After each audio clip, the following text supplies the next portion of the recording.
उस समय ईसा ने कहा, पिता, स्वर्ग और पृथ्वी के प्रभु, मैं तेरी स्तुति करता हूँ, क्योंकि तूने इन सब बातों को ज्ञानियों और समझदारों से छिपाकर निरे बच्चों पर प्रकट किया है। कार्लो अक्कोतिस का जन्म 3 मई 1991 में हुआ था।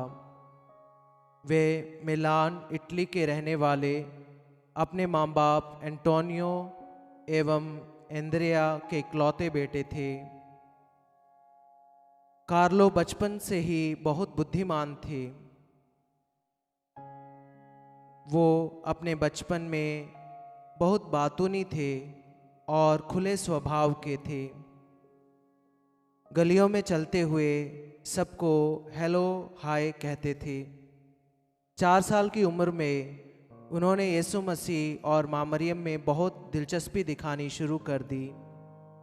जब उनकी माँ उन्हें घुमाने ले जाती तो वे चर्च में जाना पसंद करते थे, जहाँ वे सलीब को चुंबन करते और माँ मरियम के चरणों पर फूल अर्पित करते थे। उनकी भक्ति को देखकर उनकी माँ आश्चर्यचकित थी, क्योंकि उनके माँ बाप उस वक्त अपने कैथोलिक विश्वास के अनुसार नहीं जी रहे थे।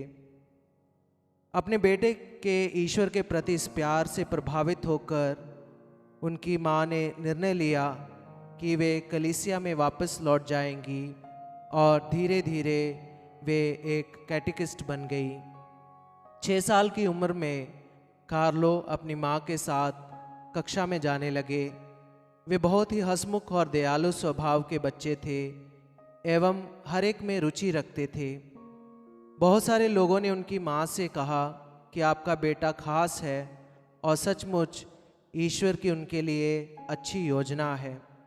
धर्म शिक्षा के लिए उत्तरदायी पुरोहित कार्लो से मिले और उन्होंने निर्णय लिया कि कार्लो 7 साल की उम्र में ही पवित्र पन प्रसाद का संस्कार ग्रहण करने के लिए तैयार हैं।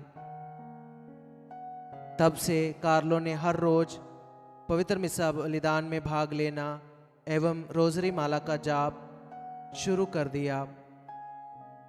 उन्होंने जेस्यूट धर्म संघ द्वारा संचालित कॉम्पिटिटिव स्कूल में भाग लिया और उनके बुद्धिमान होने के बावजूद कोई उनसे जलता नहीं था, क्योंकि वे बहुत सकारात्मक सोच रखने वाले और मजाकिया स्वभाव के थे और सबकी मदद करने के लिए तत्पर रहते थे।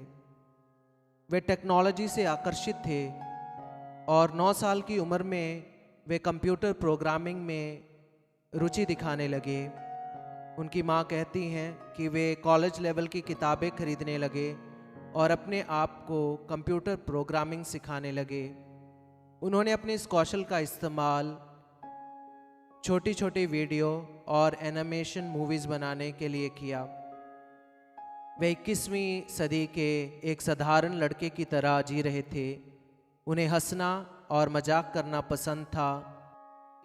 वे अपने दोस्तों की छोटी वीडियोस भी बनाते थे और प्ले स्टेशन पर गेम्स भी खेलते थे, लेकिन उन्होंने अपने आप पर कुछ पाबंदियां लगा रखी थी और सीमा तय कर रखी थी।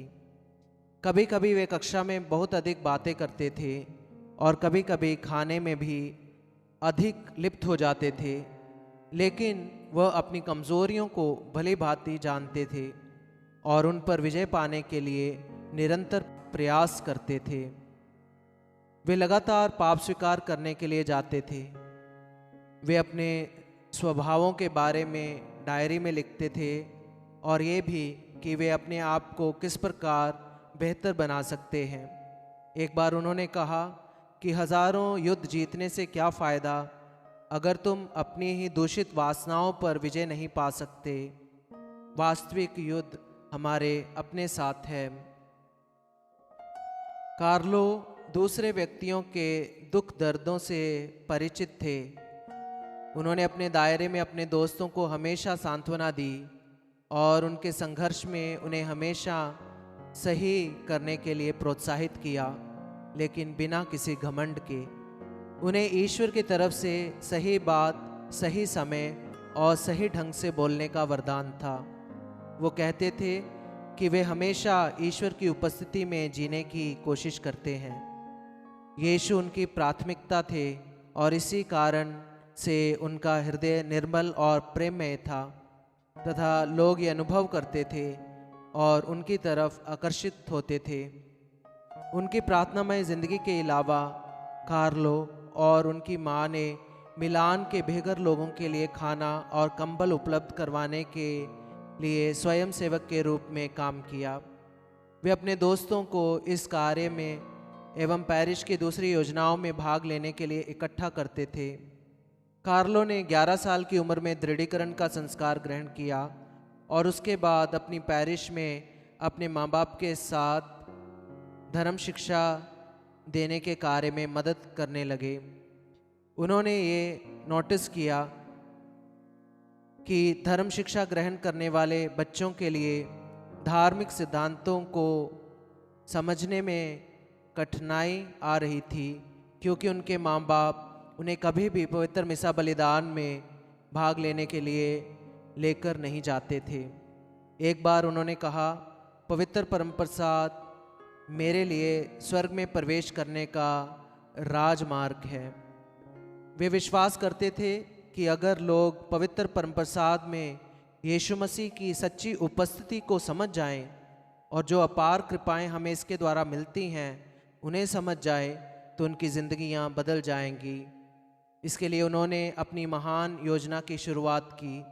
उन्होंने एक वेबसाइट बनाई जिसमें उन्होंने दुनिया भर में हुए पवित्र यूकरिस्तीय चमत्कारों को दर्शाया। वे चमत्कारों के इन स्थानों पर भी गए और फ़ोटो खींचे ताकि वे वर्चुअल संग्रहालय बना सके। उन्होंने अपनी वेबसाइट के लिए डाउनलोड करने योग्य प्रदर्शनी भी बनाई। उन्होंने एक बार कहा, आप जितना अधिक पवित्र संस्कार को ग्रहण करेंगे आप उतना ही यीशु जैसा बन जाएंगे, जिससे इस पृथ्वी पर हमें स्वर्ग का पूर्व स्वाद मिल जाएगा। वो ये विश्वास करते थे कि संस्कार या सैक्रामेंट ईश्वर की दया के वो झरने हैं जो हमें अपने दुखों को सहने में सहायता देते हैं। कार्लो हमेशा सतर्क रहते थे कि वे समय व्यर्थ ना करें। लोग उनसे पूछते थे कि वे बड़े होकर क्या बनेंगे। वे कहते थे, किसे पता, या फिर मेरी योजना है कि मैं यीशु के पास रहूं। ऐसा लगता था कि उन्हें इस बात का पूर्वाभास था कि वे ज़्यादा लंबे समय तक नहीं जिएंगे। जब कार्लो 15 साल के थे, उनकी कक्षा के बहुत सारे विद्यार्थियों को फ्लू हो गया। कार्लो की सेहत भी खराब हो रही थी, लेकिन उन्होंने सोचा कि उन्हें भी फ्लू ही होगा। लेकिन जब उनकी सेहत में कोई सुधार नहीं हुआ तो उनके माँ बाप उन्हें डॉक्टर के पास ले गए, जहाँ पर पता चला कि उन्हें ब्लड कैंसर था। बहुत कम समय में वे बहुत दर्द में थे, लेकिन उस हालत में भी वे दूसरों के बारे में ही सोचते थे। उनका इलाज करने वाले डॉक्टर्स और नर्सेस ने उन्हें और उनके माँ बाप को उनके बेटे की मृत्यु के लिए तैयार करने की कोशिश की। उन्होंने अपनी माँ से कहा, माँ, मैं इस अस्पताल को छोड़ना चाहता हूँ, लेकिन मुझे पता है कि मैं ज़िंदा रहते ऐसा नहीं कर सकता। लेकिन मैं आपको इस बात का प्रमाण अवश्य दूंगा कि मैं ईश्वर के साथ हूँ और मैं खुशी से मरूंगा, क्योंकि मैंने ऐसी बातों के लिए अपना समय व्यर्थ नहीं किया है जो ईश्वर को पसंद नहीं है। उन्होंने मुस्कुराना जारी रखा और कोशिश की कि वे किसी प्रकार की शिकायत ना करें।